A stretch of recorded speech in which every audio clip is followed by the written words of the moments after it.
안녕하세요, 독자님들. 경제이용입니다. 독자님들 혹시 상상해 보신 적 있나요? 평범한 아침에 출근길에서 모닝커피를 사려고 카드를 딱 냈는데 갑자기 결제 정지라는 알림이 뜨는 거예요. 진짜 당황스럽겠는데요. 당황해서 은행 앱 켜보면 모든 계좌가 꽁꽁 묶여있는 그런 상황인 거죠? 네네, 맞아요. 근데 독자님은 진짜 아무런 잘못도 안 했거든요. 그저 간밤에 얼굴도 모르는 어떤 사기꾼이 독자님 계좌로 딱 1원을 입금했을 뿐이라는 거죠. 와, 정말 등골이 서늘해지는 시나리오네요. 근데 불행히도 이게 그냥 영화 속 이야기가 아니라 지금 이 순간에도 벌어지고 있는 아주 진화된 금융범죄의 현실입니다. 그쵸. 그래서 오늘 저희가 그 2026년 3월 25일자 서울경제신문 기사들을 바탕으로 이런 우리 삶의 되게 극단적인 단면들을 좀 깊이 파보려고 합니다. 네, 오늘 다룰 기사들을 보면요. 중동발 화약고 터지면서 유동치는 주식시장부터 치솟는 물가 잡으려는 정부의 25조 원 규모 사투, 그리고 아까 말씀하신 그 소름 돋는 신종 금융사기까지 아주 다양하죠. 맞습니다. 그리고 이 모든 혼란을 비웃기라도 하듯 오차율 0.05%로 완벽을 향해 가는 베이징의 로봇 약국 이야기도 빼놓을 수 없고요. 기자님, 일단 증시 상황부터 좀 짚고 넘어가 볼까요? 네, 기사 보면 지금 코스피 시장에서 이달에만 사이드카가 10차례나 발동됐다고 하거든요. 사이드카요. 사실 뉴스에서 되게 자주 듣기는 하는데 이게 막상 설명하려면 좀 헷갈리더라고요. 정확히 어떤 상황인 거죠? 아주 직관적으로 말씀드리면 시장에 너무 심하게 발작을 일으키니까 거래소가 강제로 비상브레이크를 확 당긴 겁니다. 발작이 오니까 브레이크를 건다. 확 와닿네요. 그렇죠. 그러니까 선물 가격이 급등하거나 급락할 때 주식시장에 미치는 충격을 완화하려고 그 프로그램 매매 호가의 효력을 딱 5분간 정지시키는 제도거든요. 5분 동안이요. 중동전쟁 여파로 지금 국내외 증시 변동성이 그야말로 극단적으로 치닫고 있다는 가장 확실한 증거네요. 네, 그런데 여기서 정말 우려스러운 부분이 있습니다. 이런 공포스러운 장세 속에서 오히려 개인 투자자들의 자금이 초고위험 상품으로 엄청나게 빨려 들어가고 있다는 사실이죠. 그 부분이 기사 읽으면서 제일 충격적이었어요. 최근 한 달간 국내외 주요 레버리지 ETF에 무려 3조 1,300억 원이라는 천문학적인 자금이 쏟아져 들어왔잖아요. 네, 맞습니다. 서학개미들이 미국 증시 상승률의 3배 수익을 추종하는 KORU, 그러니까 한국 증시 추종 상품에 약 3,013억 원을 순매수했고요. 와, 3배요? 반도체 3배 레버리지인 SOXL에도 약 7,375억 원이나 몰렸더라고요. 게다가 국내 자금도 KODX 레버리지에만 1조 1,621억 원이 쏠렸고요. 엄청난 규모죠. 네, 보통 이렇게 매일 브레이크가 걸릴 정도로 시장이 흔들리면 약간 현금 쥐고 좀 관망하는 게 상식 아닌가요?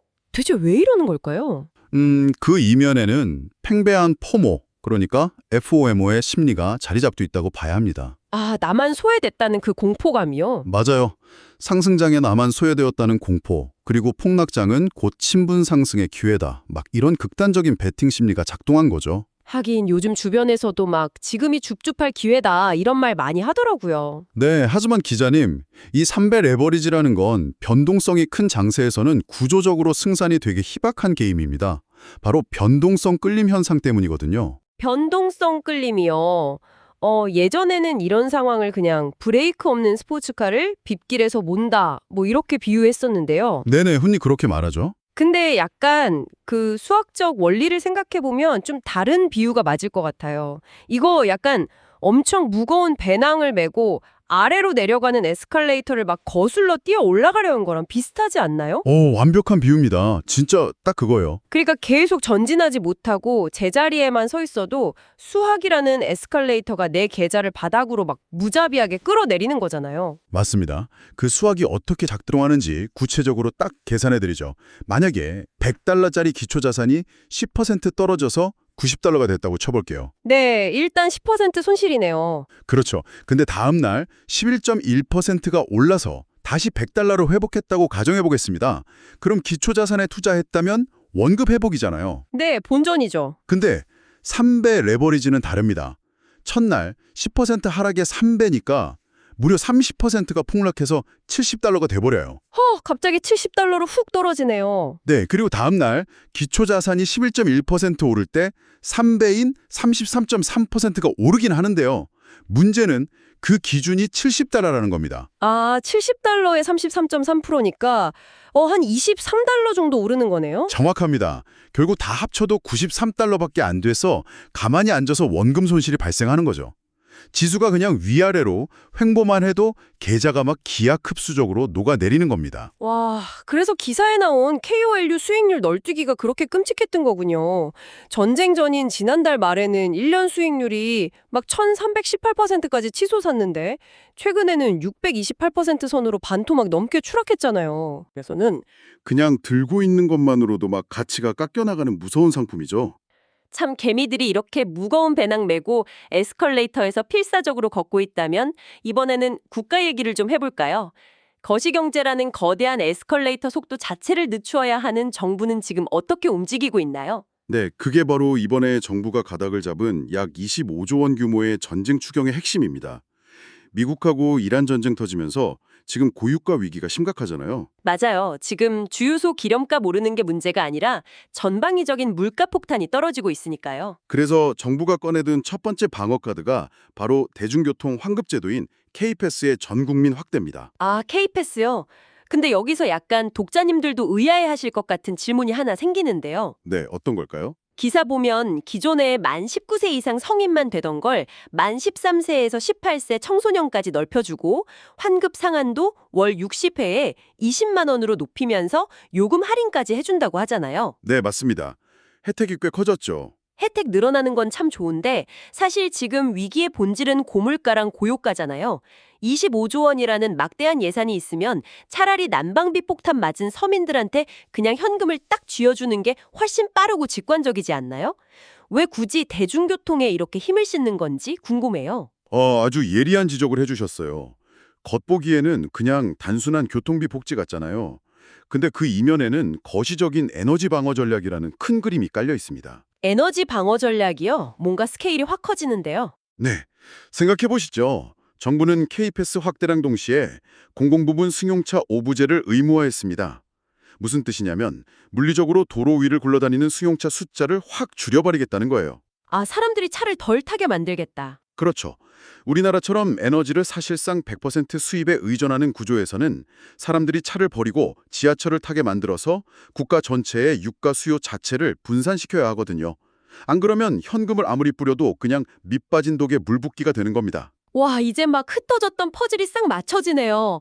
개개인한테는 교통비 부담을 줄여주면서 동시에 국가 차원의 석유 소비량을 강제로 다이어트 시키는 거였군요. 정확합니다.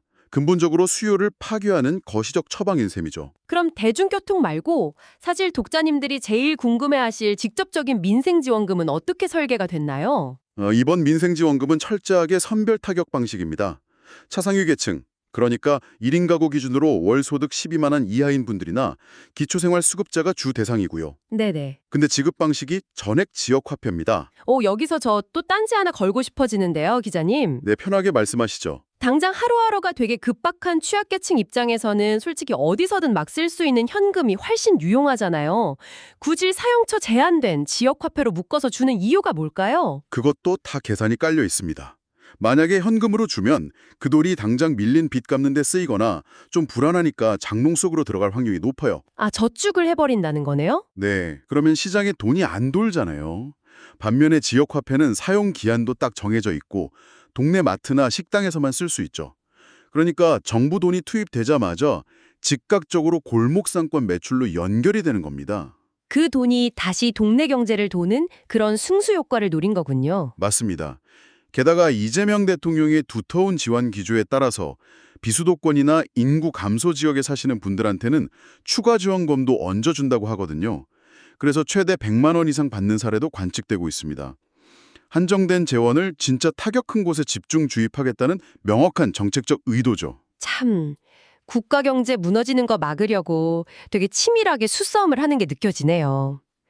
근데 기자님, 안타까운 게 정부가 이렇게 구멍 메우려고 사투를 벌이는 와중에 누군가는 이 절박함을 또 악용해서 범죄를 저지르고 있잖아요. 우리 아까 인트로에서 얘기했던 그 결제정지 사태로 다시 가볼까요? 네, 위기는 언제나 범주에 제일 좋은 자양분이죠. 허영우현실 자료를 보면요. 지난해 보이스피싱 등에 사용된 사기 이용 계좌 지급 정지 건수가 사상 처음으로 10만 건을 돌파했습니다. 10만 건이요? 와, 진짜 어마어마한 숫자네요. 네, 정확히는 10만 2,131건으로 전년 대비 42.1%나 폭증했어요.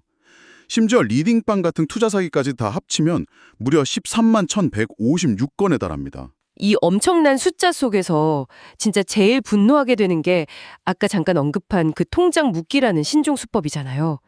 독자님들도 이거 진짜 꼭 아셔야 하는 메커니즘인데 기자님 한번 자세히 설명해 주시죠. 네, 수법이 참 악랄합니다. 사기꾼이 일단 기자님 계좌로 무작위 소액을 입금해요. 1원, 100원 이렇게요. 네, 제 허락도 없이 그냥 쏘는 거죠. 그렇죠. 그리고 사기꾼 본인이 막 보이스피싱을 당했다고 은행에다가 허위로 신고를 해버립니다. 그럼 현행법상 신고가 접수되자마자 기자님 계좌는 묻지도 따지지도 않고 모든 거래가 꽁꽁 묶여버리는 거예요. 아니 진짜 억울하잖아요. 제가 사기친 것도 아닌데 졸지에 계좌가 마비되는 거니까요. 맞아요. 이 지점이 진짜 뼈아픈 현실을 시사하는데요.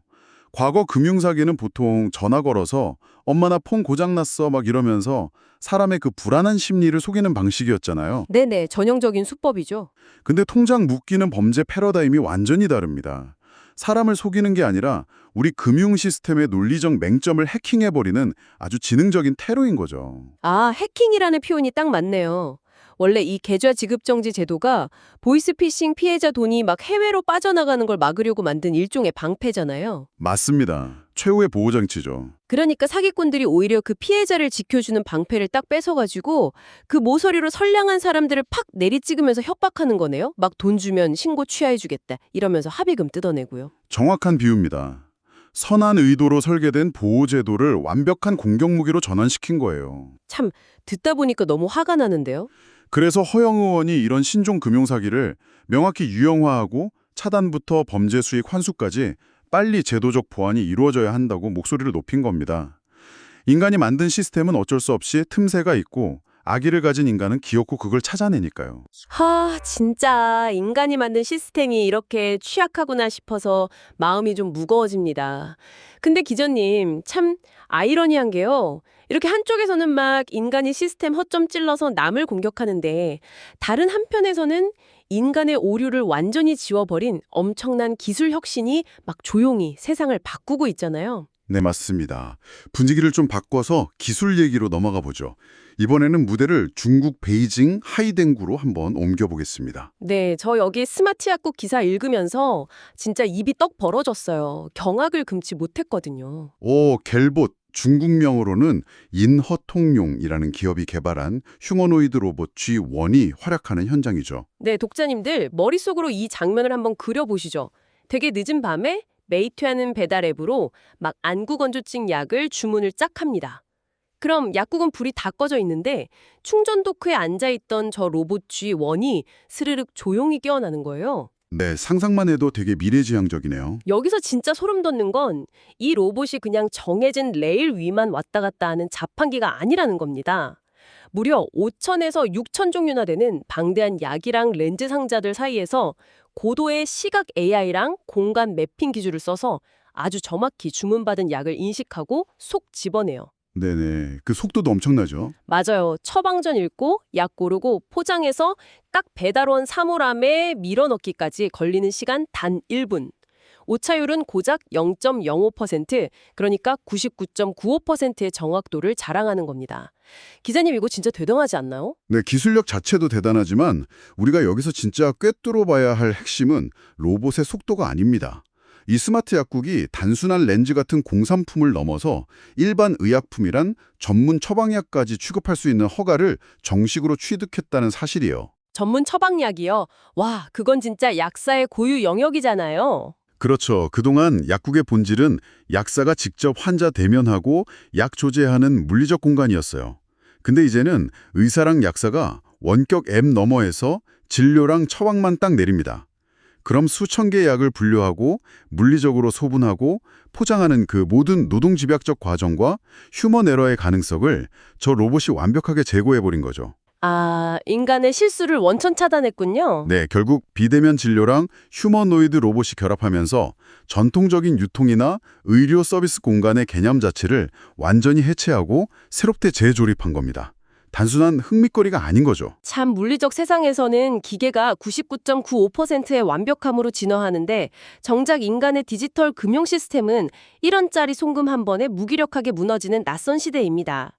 이렇게 인간의 탐욕과 두려움 그리고 눈부신 기술 혁신이 동시에 폭발하는 혼란 속에서 독자님은 지금 변화의 속도에 올라타고 계신가요? 아니면 휩쓸리고 계신가요? 지금까지 극단적 시장 변동성과 정부의 민생 추경, 진화하는 금융사기와 모봇 약국 등 급변하는 경제와 기술 혁신의 최전선이라는 주제에 대해 다뤘습니다.